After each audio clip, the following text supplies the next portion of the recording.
오늘은요, 마가복음 8장 27절에서 9장 1절까지 말씀을 가지고 참을 수 없는 가벼움 넘어서기 라는 제목으로 말씀을 나누도록 하겠습니다. 세상은 자신을 알리라고 합니다. 복음도 알려야 된다라고 이야기합니다.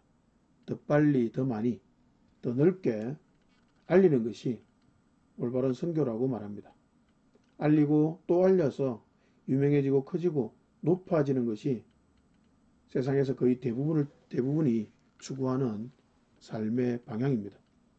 그런데 교회도 동일한 것을 추구하고 있는 것 같습니다.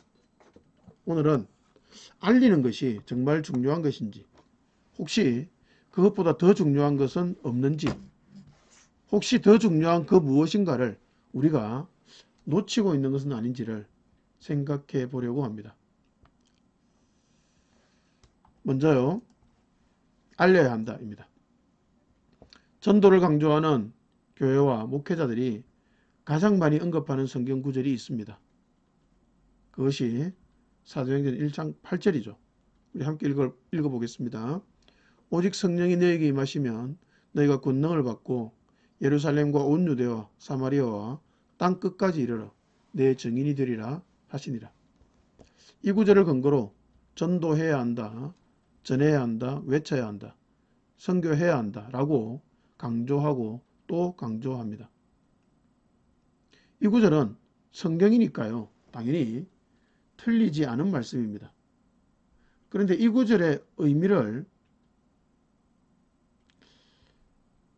그렇게 갖다 붙여서 전도를 강조하는 말씀으로 사용해도 되는 것일까요? 그 부분에 대해서 우리가 고민을 좀 해봐야 할 것 같습니다. 다른 구절이면 몰라도 적어도 이 구절을 가지고 그렇게 전도를 강조하는 것은 옳지 않다라고 생각이 됩니다. 이 구절을 그냥 자세히 읽어보기만 해도 그런 결론이 나올 수가 없다는 것을 알 수 있습니다.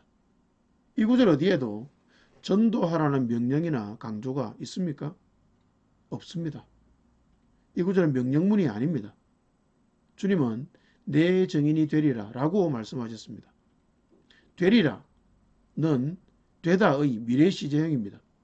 무언가 조건을 갖추면 증인이 될 것이라는 말씀이죠. 증인이 되라고 명령하신 것이 아니라는 말입니다. 사실 증인이 되어야 합니다 라고 말하는 것은 말이 되지 않는 일일 수 있습니다. 증인은 억지로 되는 것이 아닙니다. 증언을 할 수 있어야 증인인데, 증언이라는 것은 보고 듣고 경험한 것이 있어야 할 수 있는 것입니다. 증인은 되려고 애써야 되는 것이 아니라 보고 듣고 경험하면 저절로 되는 것입니다. 보고 듣고 경험한 것이 있고 그 경험이 너무나 놀랍고 좋은 것이라면 자신도 모르게 저절로 증인이 되는 것입니다. 다시 말하면 사도행전 1장 8절은 전도의 명령이 아니라 어떤 조건이 갖추어지면 너희는 저절로 증인이 될 것이라는 선언입니다. 명령이 아니라 선언이죠. 복음은 알려야 되지만요, 그리고 알려지는 것이지만 알리면 분명한 조건이 있습니다. 그 조건이 성령이 너희에게 임하시면 이라는 조건입니다.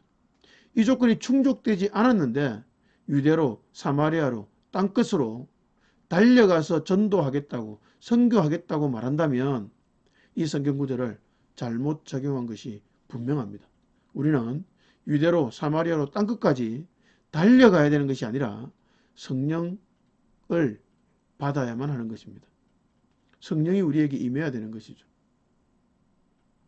그리고 성령이 너에게 임하시면 이라는 조건이 충족되지 않은 사람들을 향해서도 전도하라, 증인의 일을 감당하라 라고 강조한다면 그것은 틀린 것이 될 수밖에 없습니다.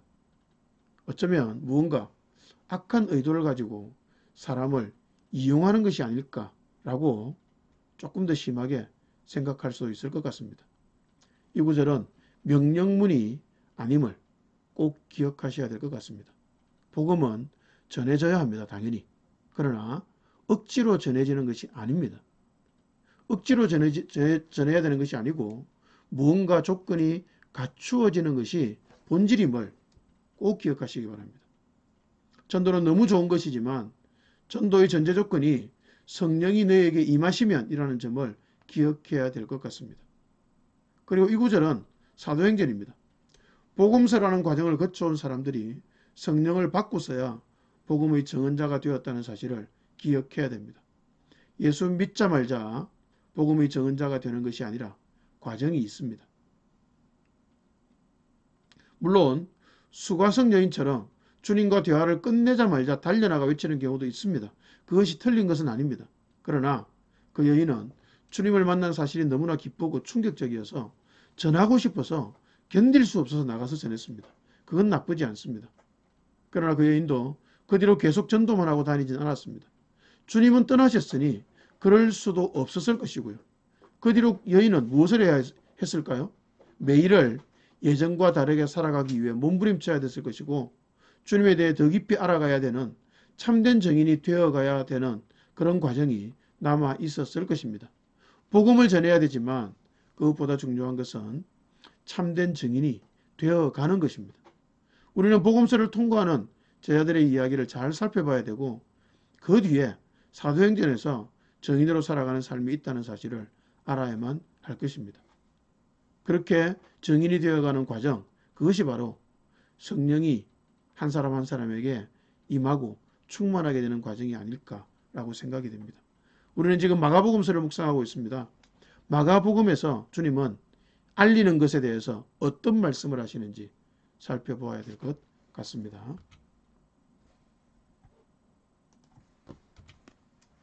자, 두 번째, 알리지 말라입니다. 성경의 특징 중 하나는 양면이 다 있는 경우가 많다는 것입니다. 하나님의 예정을 강조하는 구절이 있는가 하면 사람의 의지를 강조하는 구절도 있습니다. 여러분, 이 둘 중에서 어느 것이 맞을까요? 사람은 자꾸 어느 한쪽만 맞다라고 생각합니다. 예정이 맞아. 그러니 사람의 의지는 강조되면 안 돼. 라고 말하든지 사람의 의지가 있어야 신앙이 성립이 되는 거잖아. 하나님의 예정만 일방적으로 말하지 마. 라고 말하기도 합니다.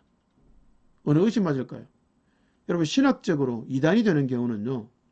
하나님의 예정을 극단적으로 주장할 때와 사람의 의지를 극단적으로 주장할 때입니다. 양쪽 다 이단입니다. 즉, 양극단을 넘어서야 되는 선을 넘어서 버리면 그게 이단입니다. 양극단을 피하고 균형과 중심을 찾아가는 과정이 올바른 신앙의 과정이라고 볼 수가 있습니다. 사도행전에서는 증인이 될 것이라고 말씀하시는데 마가복음에서는요.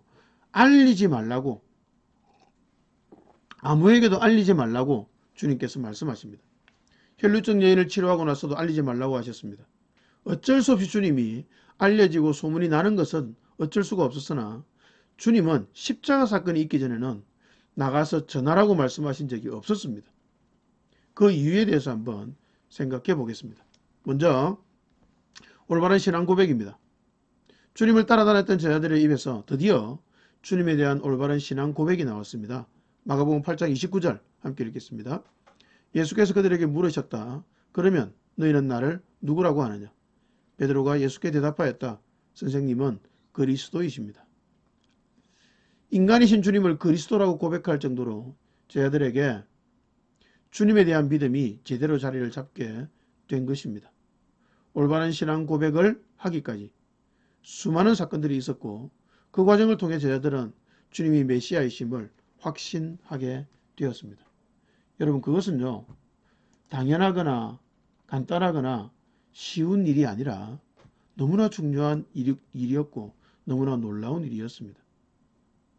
주님과 함께 걸었던 길에서 제자들은 주님을 알아가게 되었고 주님을 아는 만큼 믿음이 생겼습니다. 암과 믿음의 연결이 일어난 것이죠. 여러분, 예수를 믿는다는 것은 맹목적이거나 맹신적이지 않습니다. 제자들이 신앙을 고백하게 된 것이 뜬금없이 복음을 한 번 듣고 어느 날 갑자기 고백한 것이 아니었습니다. 주님과 함께 다니면서 보고 듣고 경험하면서 주님에 대해 조금씩 알아가는 과정이 있었습니다. 그러다가 어느 순간 그 알미 믿음을 만들어낸 것이었습니다. 신앙에는 알매 과정이 꼭 있어야 됩니다. 알미 있고 나서 그 다음에 올바른 신앙 고백이 있는 것입니다. 알을 무시하고 지성을 무시하고 성경을 알아가는 과정을 무시한다면 그건 기독교일 수가 없습니다. 그 과정을 무시하고 신앙 고백 또는 구원의 확신만을 말한다면 그것은 올바른 신앙이 될 수가 없는 것이죠. 참된 신앙 고백은 알매 과정을 반드시 통과해야만 나오는 것임을 명심하시면 좋겠습니다. 자, 그런데요, 주님께서는 의외의 반응을 하십니다. 베드로가 올바른 신앙 고백을 한 다음에 주님의 반응이 나오는데요. 이 부분은 언뜻 이해하기가 어렵습니다. 마가복음 8장 30절 함께 읽겠습니다. 예수께서 그들에게 엄중히 경고하시기를 자기에 관하여 아무에게도 말하지 말라고 하셨다. 병자를 고치거나 귀신을 쫓아내시고서 그리고 고침받은 사람들에게 주님은 자신을 알리지 말라고 말씀하셨습니다. 그건 그들이 치유를 받았지만 주님에 대해서 제대로 아는 것은 아니기 때문이라고 생각할 수 있을 것 같습니다. 그런데요, 제자들이 바른 신앙을 고백했습니다. 올바른 신앙을 고백했다면 이제 제자들에게 나가서 주님이 메시아이심을 외치라고, 그래서 전도하고 사람을 구원하라고 말씀하셔야 되지 않았을까요? 신앙 고백이 틀렸다면 몰라도요, 바르게 신앙 고백했다고 주님이 칭찬을 하시고 나서도 주님에 관해서 아무에게도 말하지 말라고 엄중히 경고식이나 하셨습니다. 도대체 주님은 왜 그러셨을까요? 여기에 아주 중요한 메시지가 있는 것 같습니다. 그 이유는요, 주님을 알고 신앙을 바르게 고백하는 것이 신앙의 완성도 아니고 주님을 제대로 다 아는 것도 아니기 때문이었습니다. 병고침을 받는 것, 신앙을 고백하는 것이 좋은 일이지만 병을 고침받는 것도 주님을 제대로 아는 것이 아니고요. 신앙을 고백하는 것도 주님을 제대로 아는 것이 아니라는 사실을 알아야만 합니다. 올바른 신앙 고백은요, 주님에 대해서 알기 시작하는 것일 뿐입니다. 주님에 대해 알기 시작하는 그 정도에서 가서 전하고 외치고 알리기에 바쁘다 보면 어떻게 될까요? 신앙의 본질을 잃어버리기 딱 좋게 됩니다. 전하는 데 신경을 쓰느라고 주님을 알아가는 것을 소홀히 할 수밖에 없는 것이죠. 그래서 주님은 경고하시면서까지 알리지 말라고 하신 것이 아닐까 생각이 됩니다. 여러분, 신앙의 본질은 무엇일까요? 주님을 알아가는 것이요, 주님을 알아가면서 자기 자신을 알아가는 것입니다. 그리고 주님으로 인해서 세상에 대해서도 바르게 알아가는 것이 신앙의 본질입니다. 주님을 알고 자신을 알고 세상을 알아가는 것, 그것이 신앙의 본질이죠. 그런데 신앙 고백을 했다고 해서 나가서 전하는 것에만 집중하다 보면 정작 주님을 더 깊이 알아가는 것은 놓친 채로 자신이 어설프게 하는 주님에 대해서 허황되게 떠들고 다닐 수밖에 없다는 것입니다. 한없이 가볍고 깃털처럼 경박한 신앙인이 될 수밖에 없는 것이죠. 전하는 것, 즉 전도는요, 기독교에서 매우 중요한 개념입니다. 그러나 믿자 말자 전도에 올인하는 것은 전혀 올바른 태도가 아닙니다. 자나깨나 전도에만 마음을 쏟는 것은 오히려 나쁜 생각입니다. 자나깨나 전도만 하려다 보면 정작 생각해야 될 신앙과 삶의 본질에 대해서는 전혀 생각하지 않는 종교적인 삶이 될 가능성이 높기 때문입니다. 전도를 해야 되지만 과정이 있다는 사실을 알고 주님과 나 자신을 알아가는 신앙의 본질에 집중하는 우리가 되시기를 축복합니다. 세 번째, 그러면 주님을 알아간다는 것은 도대체 무엇일까요? 신앙을 고백하고 그 신앙 고백이 올바른 신앙 고백이라면 신앙이 끝나는 것이 아니라 이제부터 제대로 된 신앙생활을 하게 되는 것입니다. 그때부터 비로소 주님에 대해 제대로 알아갈 수 있기 때문입니다. 왜 그때부터 주님을 제대로 알아갈 수 있을까요? 그 이전에는 주님을 제대로 알 수 없는 것일까요? 저희들은 지금 주님과 함께 길을 걷고 있습니다. 갈릴리에서 시작한 여정이 예루살렘을 향해서 가고 있는 중이었습니다. 그 길 위에서 제자들은 주님으로부터 제자도에 대해서 배우고 있는 중이었던 것입니다. 그 길 위에서 베드로를 비롯한 제자들이 주는 그리스도라는 신앙을 바르게 고백했습니다. 신앙을 고백했다는 것은 이제야 비로소 주님에 대해서 본질적인 것을 배울 준비가 되었다는 뜻입니다. 이전에는 자기중심적인 신앙, 자기중심적인 삶과 개념에서 한 발자국도 벗어나지 못해서 주님을 도저히 알 수가 없었습니다. 그런데 주님이 그리스도라는 신앙을 고백하면서부터는 달라집니다. 주님이 자신의 삶에 엄청난 변화를 주신다는 사실을 믿기 때문입니다. 자기중심적인 시각에서 벗어날 힘이 신앙 고백으로부터 생기는 것입니다. 그래서 주님은 신앙 고백을 한 제자들에게 본격적으로 가르쳐야 될 것을 가르치셨습니다. 개역개정 번역에서는 그 내용을 이렇게 기록하고 있습니다. 마가복음 8장 30절 31절 함께 읽습니다. 이에 자기의 일을 아무에게도 말하지 말라 경고하시고 인자가 많은 고난을 받고 장로들과 대제사장들과 서기관들에게 버림받아 죽임을 당하고 사흘 만에 살아나야 할 것을 비로소 그들에게 가르치시되. 여기에 아주 중요한 단어가 나옵니다. 그것은 비로소라는 단어입니다. 여러분, 비로소는 언제 사용하는 단어일까요? 비로소 뒤에 나오는 내용이 중요할 때 사용합니다. 그리고 때를 기다렸는데 드디어 때가 되었다는 의미입니다.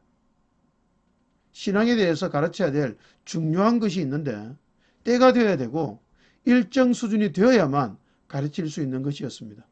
그런데 드디어 그 때가 되었고 그 일정 수준이 된 것이었습니다. 그때가 바로 베드로가 신앙을 고백하는 때였고 그 일정 수준이 바로 베드로가 주는 그리스도라고 신앙을 고백하는 것이었습니다. 그 신앙 고백하는 것을 들으시고서야 이제 드디어 때가 되었구나 하시면서 가르쳐야 될 중요한 내용을 가르치신 것입니다. 주님은 두 가지를 가르치셨습니다. 첫 번째는요, 고난과 죽음입니다. 방금 읽은 구절 중에 31절을 다시 읽어보겠습니다. 베드로의 신앙 고백을 들으신 주님이 하신 말씀입니다. 8장 31절로 함께 읽습니다. 그리고 예수께서는 인자가 반드시 많은 고난을 받고 장로들과 대제사장들과 율법학자들에게 배척을 받아 죽임을 당하고 나서 사흘 후에 살아나야 한다는 것을 그들에게 가르치기 시작하셨다. 주님이 가르치신 내용은 많은 고난을 받고 종교 지도자들에게 배척을 당하고 죽임을 당하고 나서 부활하신다는 사실이었습니다. 예루살렘으로 가는 여정 중인데 예루살렘으로 가면 큰 영광을 누릴 줄 알았는데 말도 안 되게 고난과 죽음이 기다리는 길이었다니 제자들은 아마 큰 충격에 사로잡혔을 것입니다. 그 충격을 그대로 보여주는 말을 베드로가 했습니다. 그리고 주님은 그보다 더 충격적인 말씀을 하십니다. 충격의 연속이죠. 8장 32, 33절 함께 읽겠습니다. 예수께서 드러내놓고 이 말씀을 하시니 베드로가 예수를 바싹 잡아당기고 그에게 항의하였다. 그러나 예수께서는 돌아서서 제자들을 보시고 베드로를 꾸짖어 말씀하셨다. 사탄아, 내 뒤로 물러가라. 너는 하나님의 일을 생각하지 않고 사람의 일만 생각하는구나. 주님이 고난받고 죽임을 당할 것이라고 그것도 종교 지도자들에게 그렇게 될 것이라고 말씀하시자 베드로가 주님께 항의했습니다. 여러분, 여기서 항의한다는 말은요, 헬라어로 좀 살펴볼 필요가 있는데요. 헬라어로 에피티마오라는 단어를 사용합니다. 뜻은요, 꾸짖다, 책망하다, 엄중히 명령하다, 경고하다 라는 등의 뜻입니다. 33절에 보면 주님이 베드로를 다시 꾸짖으시는데요. 그때의 단어도 동일한 에피티마오입니다. 베드로가 주님이 베드로를 꾸짖으셨지만 베드로가 먼저 주님을 꾸짖었다는 의미입니다. 항의했다라고 표현했지만 사실은 꾸짖다라는 말이 라고 해석하는 것이 좀 더 맞을지도 모르겠습니다. 제자가 스승을 꾸짖을 수 있을까요? 그렇게 보기는 어렵지만 베드로는 나이가 예수님보다 많았습니다. 게다가 베드로는 다혈질의 기질을 가진 사람으로 충분히 짐작이 되어집니다. 그렇다면 이런 상황에서 예수님을 꾸짖을 수 있었겠다 싶습니다. 베드로는 주님을 꾸짖었습니다. 주님을 책망했습니다. 왜 그런 말을 하냐고. 책망한 거죠. 왜 책망을 했을까요? 베드로는 주님께 자신의 삶을 운명을 다 걸었습니다. 인생을 다 걸고 주님을 따라다닌 것이죠. 그런데 잘 나가다가 갑자기 주님이 고난을 당하고 죽임을 당할 것이라고 말씀하시는 것입니다. 그것도 종교 지도자들에게 말입니다. 여러분, 종교 지도자는요, 그 당시 유대 사회에서는 종교뿐 아니라 정치와 문화에도 영향을 미치는 가장 중요한 위치의 지도자들이었습니다. 그들에게 고난받고 죽임을 당한다면 유대 사회에서는 설 자리가 없다는 말입니다. 그런 황당한 이야기를 하니 베드로가 빡 돌았던 것입니다. 충분히 주님을 책망할 수 있었겠다 싶습니다. 주님이 그렇게 가시면 자신의 인생은 뭐가 되는 것입니까? 도저히 용납을 할 수가 없었던 것이죠. 그만큼 사람은 고난을 받아들이기 어렵습니다. 누구나 고난을 피하고 싶어 합니다. 누구나 죽음도 면하고 싶어 하죠. 혹시라도 종교에서 그런 가능성이나 위안을 받고 싶은 것이 작은 죽음도 피하고 고난도 피하는 그런 가능성이나 위안을 받고 싶은 것이 사람의 본성에 가까운 갈망입니다. 그런데 고난을 받고 죽임을 당한 것이 주님의 길이라는 사실을 누가 쉽게 받아들일 수 있을까요? 그런데 주님은 반대로 베드로를 꾸짖으십니다. 얼마나 심하게 꾸짖으시는지 주님이 맞나 싶을 정도입니다. 베드로를 향해서 사탄아라고 부르실 정도였으니 말입니다. 왜 사탄아라고 부르시면서까지 베드로를 책망하셨을까요? 여러분, 신앙에서요, 고난과 죽음이 그만큼 중요하기 때문입니다. 고난과 죽음을 이해하고 해석하고 받아들이지 못한다면 그건 올바른 신앙일 수가 없기 때문입니다. 예수를 믿는다는 것, 제자가 된다는 것, 그것은요, 세상에서 영광의 길, 높아지는 길만을 걸어가는 것이 아닙니다. 그렇다고 해서 고난만 당하고 고통만 당하는 삶이 된다는 것도 아닙니다. 세상에서 삶은 고난일 수도 있고요, 아닐 수도 있습니다. 그러나 고난에 대해 이해해야 되고 그로 인해서 죽음에 대해서도 이해를 해야 되는 것이 제자의 길입니다. 그래서 세상에서 조금 성공한다 해도 거기에 마음을 빼앗기지 않고 담담히 신앙인으로 본질을 놓치지 않고 살아갈 수 있고요. 고난에 실제로 빠진다 해도 그 고난을 능히 넘어서는 담대함과 담담한 마음을 가지고 살아갈 수 있는 것이 신앙의 삶입니다. 그 사실을 알지 못한다면 주님을 결코 아는 것이 아닙니다. 고난을 이해하지 못하고 고난과 죽음을 제대로 알아가지 못한다면 삶을 아는 것도 아니고 신앙을 아는 것도 아니며 예수를 아는 것은 더더욱 아닙니다. 불교와 다른 종교에서도 생로병사에 대해서 깊이 숙고합니다. 하물며 진리인 예수를 믿는 과정에서 생로병사에 관심이 없고 고난과 죽음에 대해서 무관심한 채로 성공과 부에만 집착한다면 그건 예수를 믿는 것이라 말하기가 심히 부끄러운 일입니다. 제자의 길이란 고난과 죽음을 알고 그 길을 향해서 담담히 걸어가시는 주님에 대해서 아는 것입니다. 그리고 그 길을 함께 걸어가는 것이 인생임을 알고 받아들이는 과정입니다. 그게 신앙입니다. 그 길을 알기를 거부하는 것은 사탄이 하는 짓입니다. 여러분, 이건 정말 명심해야 됩니다. 그 고난과 죽음의 길, 그것이 신앙의 길이고 그것이 믿음의 길이고 그것이 주님을 따라가는 길이라는 사실을 알기를 알아가기를 거부하는 것이 사탄이 하는 짓입니다. 사탄은요, 그걸 몰라라고 이야기하는 거죠. 그걸 모르게 만드는 거죠. 그래서 주님께 항의하는 베드로에게 주님은 사탄아, 내 뒤로 물러가라 라고 말씀하신 것입니다. 그만큼 심각한 일인 거죠. 주님은 이어서 말씀하십니다. 마가복음 8장 35절 36절 함께 읽습니다. 누구든지 제 목숨을 구하고자 하는 사람은 잃을 것이요, 누구든지 나와 복음을 위하여 제 목숨을 잃은 사람은 구할 것이다. 사람이 온 세상을 얻고도 제 목숨을 잃으면 무슨 이득이 있겠느냐. 목숨을 구하고자 하여 자신의 목숨에 집착하는 것이 가장 어리석은 삶입니다. 그건 신앙인이 결코 가져서는 안 되는 마음입니다. 이 마음을 가지고 목숨에 집착한다면 고난과 죽음의 신앙이라는 신앙의 본질을 전혀 모르게 되고 관심도 갖지 않게 되고요. 자기 살기 위해서 다른 사람을 짓밟는 일을 아무렇지도 않게 하게 되는 것입니다.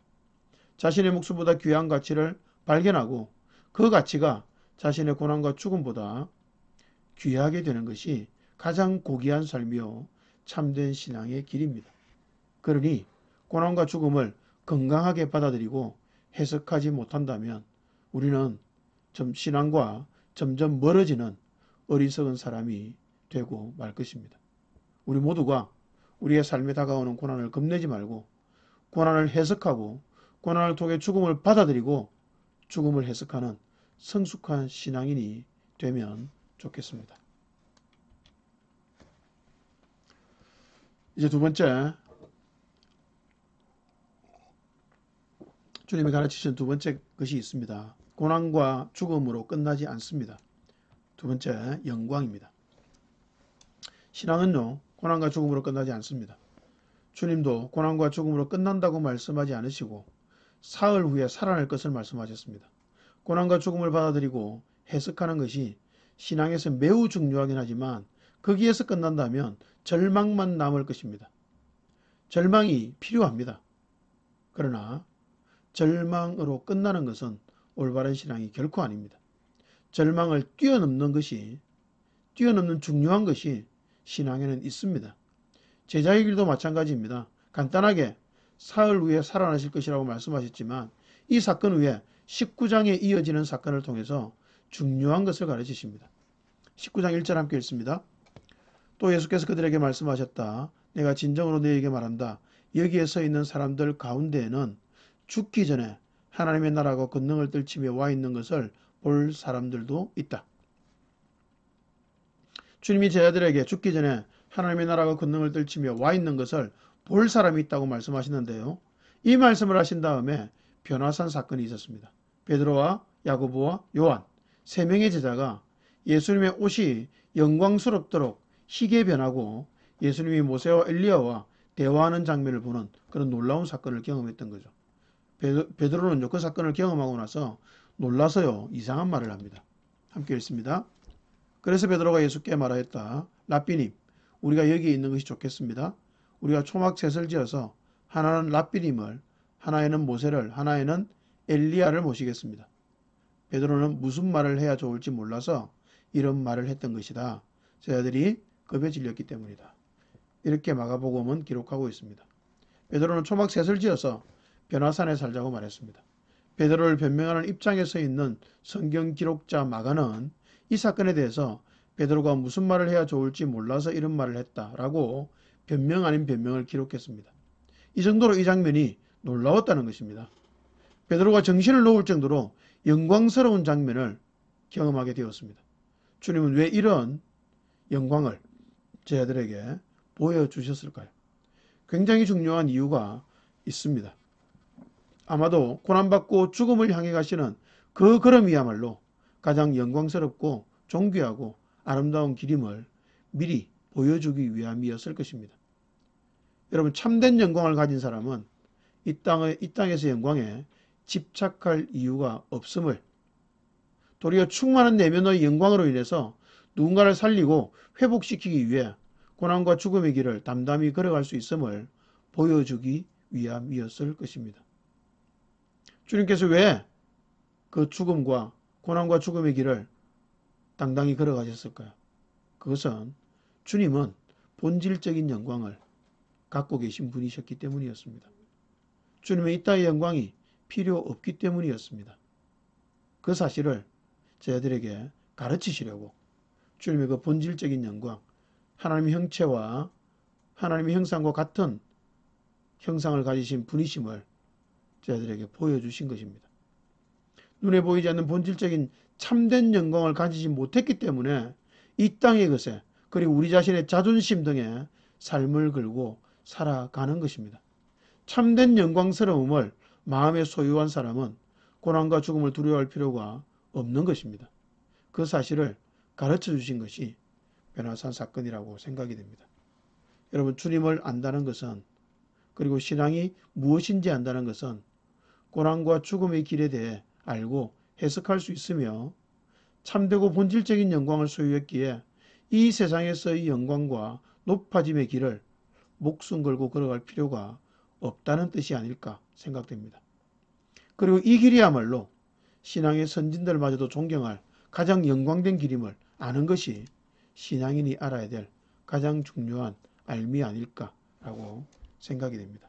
이 깊고 놀라운 삶과 신앙에 대한 비밀을 알지 못하는 사람에게, 그리고 눈꽃만큼도 경험해보지 못한 사람에게 전도에 목숨을 걸라고 말하는 것은 신앙의 본질에서 멀어지게 만드는 악하고 나쁜 짓일 수 있습니다. 그렇게 내몰려 전도에만 몰두한다면 신앙의 본질에 접근해갈 가능성을 점점 더 잃어버리는 행동이 될 것입니다. 그런 참을 수 없는 가벼움이 이 시대 기독교인들의 현 주소가 아닐까 싶어서, 그것이 또한 우리 자신의 모습, 저와 여러분의 모습이 아닐까 싶어서 마음이 아픕니다. 우리는 그 참을 수 없는 가벼움의 신앙에서 벗어날 수 있다면 정말 좋겠습니다. 자, 그러면 이제 그 참을 수 없는 가벼움을 어떻게 극복할 수 있을까를 마지막으로 생각해 보겠습니다. 오늘 설교의 결론으로 말씀드리고 싶은 것이 오늘 설교의 제목입니다. 참을 수 없는 가벼움 넘어서기입니다. 어떻게 해야 우리는 이 참을 수 없는 가벼움을 넘어설 수 있을까요? 여러분, 사실 우리는요, 너나 할 것 없이 모두 참을 수 없이 가볍습니다. 가끔 저의 묵상글을 읽고 이렇게 말씀하시는 분들이 계십니다. 목사님의 묵상은 참 깊습니다 라고요. 부족한 저의 글에 대해서 그렇게 말씀해 주시는 것은 감사하지만 저는 너무나 잘 압니다. 제 묵상이, 그리고 제 글이 깊은 것이 전혀 아님을요. 저는 저의 묵상이 깊다고 생각하지 않습니다. 왜 그럴까요? 저는 참을 수 없이 가벼운 사람이었고 그 가벼움을 지금도 여전히 갖고 있음을 잘 알기 때문입니다. 참을 수 없이 가벼운 존재에게서 깊은 묵상, 깊은 글이 나올 수 없기 때문에 저는 제 묵상이 깊은 묵상이라고 전혀 생각하지 않습니다. 참을 수 없이 가벼운 존재의 저는 어떻게 해야 이 상태에서 벗어날 수 있을까요? 아는 것 없이 나가서 전하느냐, 전하지 않느냐의 문제는 아닙니다. 전하는 자도 전하지 않는 자도 모두 참을 수 없이 가벼운 것 같습니다. 원래 죄인인 사람의 특징이 깊지 못하고 가벼운 것 아니겠습니까? 이렇게 한없이 가벼운 저에게 무언가 사건이 생겼습니다. 제가 신학을 공부하고 목회자가 된 것이죠. 교회를 개척했습니다. 저는 바른 마음으로 사심 없이 목회하고 말씀으로 사람을 세워가면 교회가 어느 정도 잘 될 줄 알았습니다. 근데 현실이 녹록지 않았습니다. 스스로 생활비를 벌면서 교회를 섬기는 이중직 목회를 했는데요. 쉽지 않았지만 기쁘게 감당했습니다. 정말 기뻤습니다. 그런데요, 그렇게 스스로 생활비 벌면서 교회를 섬기는데 교회가 없어질 뻔한 사건을 만났습니다. 그 사건을 겪으면서 저는 어떻게 되었을까요? 굉장히 중요한 사실 하나를 새롭게 발견했습니다. 그것은요, 제가 얼마나 가벼운 사람인지, 얼마나 깊지 못한지, 얼마나 이기적인지를 깊이 발견하고 깨닫게 된 것입니다. 그래서 교회가 없어질 뻔한 그 사건은 여러 가지 면에서 저에게 굉장히 큰 감사의 제목이기도 합니다. 그 사건을 겪으면서 교회에 대해서 깊이 생각할 수밖에 없었습니다. 여러분, 제가 목사인데요. 목사가 대부분 가지고 있는 때로는 거룩하다고 말할 수 있는 욕심이 있습니다. 그것은 교회를 키우는 것입니다. 교회를 키워서 많은 성도를 모아서 많은 성도를 구원에 이르게 하는 것, 그것이 목사님들의 대부분의 마음에 있는 욕심이기도 하고 또 갈망이기도 합니다. 그것이 무조건 나쁘다고 말하기는 어려울 것이라고 생각이 됩니다. 근데 저는요, 교회를 키우는 것에 그 순간부터 관심이 없어졌습니다. 제가 교회를 키우는 것에 관심이 없는 이유, 오직 성도 한 분 한 분이 말씀의 사람이 되는 것에만 관심을 가지는 이유 중에 이 아픔의 시간이 있습니다. 말씀의 빛교회라는 눈에 보이는 교회는 이런저런 이유로 없어질 수도 있음을 충격적으로 알게 된 사건이었죠. 그래서 저는 교회와 신앙의 본질에 대해서 깊이 고민할 수밖에 없었고, 제가 내린 결론은 교회라는 조직이 아니라 한 사람 한 사람이 말씀의 사람이 되는 것, 그것이 우리 말씀의 빛교회의 가장 중요한 가치가 되어야 됨을 마음으로 정리할 수가 있게 된 것입니다. 그렇다면 이 고난은 저에게 복일까요? 저주일까요? 저는 그것이 엄청난 복이 되었다라고 생각하고 있습니다. 저도 참을 수 없는 가벼움을 가진 존재입니다. 여러분 중 누구도 예외 없이 동일하게 참을 수 없는 가벼움을 가진 존재들일 것입니다. 물론 다들 저보다는 나을 것입니다. 저보다는 조금 나으시겠지만 그러나 다들 동일하게 참을 수 없이 가벼운 존재들입니다. 우리는 어떻게 해야 이 참을 수 없는 가벼움에서 벗어날 수 있을까요? 우리 힘으로는 불가능합니다. 우리는 그저 말씀 앞에 설 수밖에 없을 것입니다. 우리가 할 수 있는 것은 말씀을 읽고 묵상하고 말씀을 통해 주님과 교제하고 그렇게 말씀에 삶을 거는 것을 포기하지 않는 것일 것입니다. 그렇게 살아가다 보면요. 필연적으로 우리에게 찾아오는 것이 있습니다. 그게 고난입니다. 여러분 주님께서 고난과 죽음의 길로 걸어가셨잖아요. 주님은 선택해서 걸어가셨지만 우리 인생에게는 그것이 선택이 아니고 필수입니다. 누구라도 누구의 인생에도 고난은 찾아옵니다. 일부러 고난의 길을 걸어갈 필요가 전혀 없다는 말입니다. 그렇게 하지 않아도 삶은 어차피 우리에게 연속된 고난을 가져다 줄 것입니다. 그런데 고난이 찾아왔을 때가 중요합니다. 평소에 묵상하고 있던 그 말씀이 힘이 되어서 고난을 해석하기 시작할 것입니다. 평소에 묵상을 깊이 하고 있던 사람이라면, 평소에 말씀의 삶을 거는 것을 포기하지 않고 살아가고 있는 사람이라면 고난이 찾아왔을 때 그 고난이 말씀으로 해석되기 시작할 것입니다. 그리고 그 고난의 때에도 계속 말씀을 묵상합니다. 그러면 지금 겪고 있는 고난을 말씀이 해석해 주는 것을 경험하게 됩니다. 여러분 우리는 그런 시간들을 보내면서 참을 수 없이 가벼운 존재됨을 조금씩 극복할 수가 있게 될 것입니다. 요약하면 말씀과 고난입니다. 여러분 말씀을 생명으로 붙들고 고난이 찾아올 때 고난을 해석하고 그렇게 할 때 그 과정을 반복해 가면서 우리는 참을 수 없이 가벼운 존재에서 넘어서게 되는 기적을 조금씩 경험하게 될 것입니다. 놀랍게도 그렇게 되어져 가는 것이 가장 영광스러운 존재가 되는 것입니다. 우리의 영광은 무엇이냐? 바로 그것입니다. 주님이 가신 길을 우리도 모르게 따라 걸어갈 수 있게 되는 것. 그것이 우리에게 가장 영광스러운 길입니다. 코로나19라는 사태가 사람들을 불안하게 만들고 있습니다. 놀랍게도 대한민국은 너무나 잘 대처하고 있어서 전 세계에서 한국의 코로나 대처법을 배워가고 있습니다. 대한민국에 살고 있음이 감사한 때입니다. 그런데 우리는 이 정도에서 만족할 수 없습니다. 코로나의 때에도 말씀을 묵상하고 말씀을 통해 우리 자신의 삶과 시대를 해석해 가야만 합니다. 여러분 지금 이때는 전 세계가 코로나라는 엄청난 고난에 직면하고 있는 때입니다. 점점 더 전문가들이 이야기합니다. 이런 재난은 없었다라고. 아마 세계대전 이후에 가장 엄청난 재난이 될 것이라고 그렇게 말하는 사람들도 있습니다. 그 정도로 심각한 재난입니다.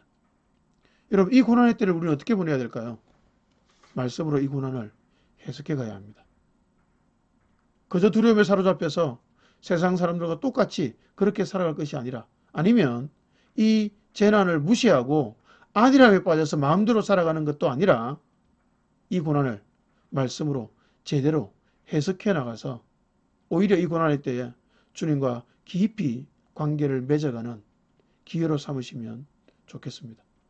그리고 이 고난을 해석해 가면서 참을 수 없는 가벼운 존재됨에서 조금이나마 벗어날 수 있는 그 참을 수 없는 가벼운 존재됨을 조금이라도 넘어서는 그런 기회로 삼으시면 좋겠습니다. 이 시대적이고 전 세계적인 고난의 때에 인간이 만든 문명이라는 것이 얼마나 무력한 것인지를 적나라하게 보는 이때에 우리는 말씀으로 이 고난을 그리고 우리의 삶을 해석해 나가야만 합니다. 해석된 고난은 우리의 삶에 힘을 주고 우리의 삶을 새롭게 하고 우리를 담대하게 할 것입니다. 고난과 죽음을 말씀으로 해석하고 그 당당함과 담대함으로 이 땅을 살아가는 것이 가장 영광스러운 삶임을 알아서 매일 말씀 앞에 서기를 포기하지 않는 우리가 되시길 그래서 참을 수 없는 존재적인 가벼움을 말씀을 통해 극복해 나가는 우리 모두가 되시기를 주님 이름으로 축복합니다. 아멘.